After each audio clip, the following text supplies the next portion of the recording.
রথের চক্রে কার অনন্ত অভিসার, দিগন্তের ঝুলিকে মন্ত্র পুত করে তোলে আমার অন্তর সেই আহ্বানে নীরব আরতির প্রদীপ হয়ে জ্বলে।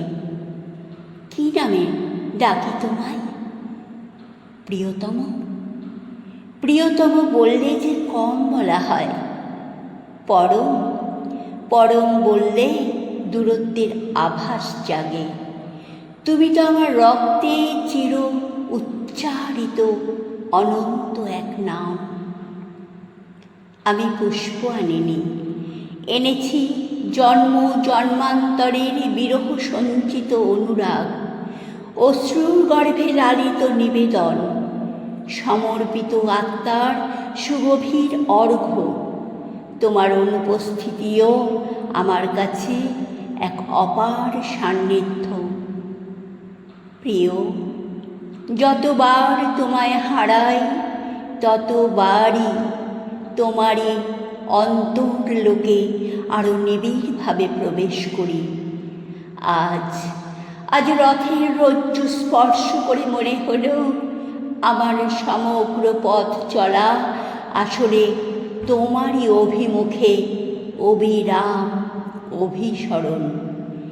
যে সকল বিচ্ছেদকে আমি অশ্রু ভেবেছি তারা ছিল মিলনেরই গূঢ় উপক্রমণিকা।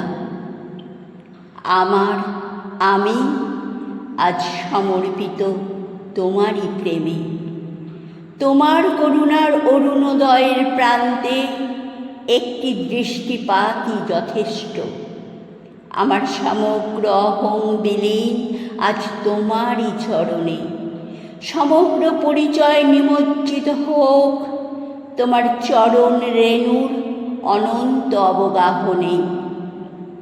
আমি প্রেম চাই, প্রেমের প্রতিদান নয়, শুধু এমন এক পরম পরাজয় চাই যেখানে রাধার চরম আকুলতার মতো আমার সমগ্র সত্তা তোমার রঙে, তোমার সুরে, তোমার সুবাসে অনির্বচনীয় সমর্পণের মহামন্ত্র হয়ে ওঠে।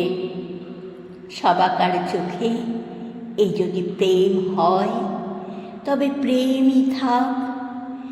তুমি শুধু জেনে রেখো, এই রথযাত্রার পবিত্র লগ্নে আমার সমগ্র কবিতা, সমগ্র শ্বাস, সমগ্র জন্মের অনির্বাণ অনুরাগ নিঃশেষে নিবেদিত তোমারই শ্রীচরণে।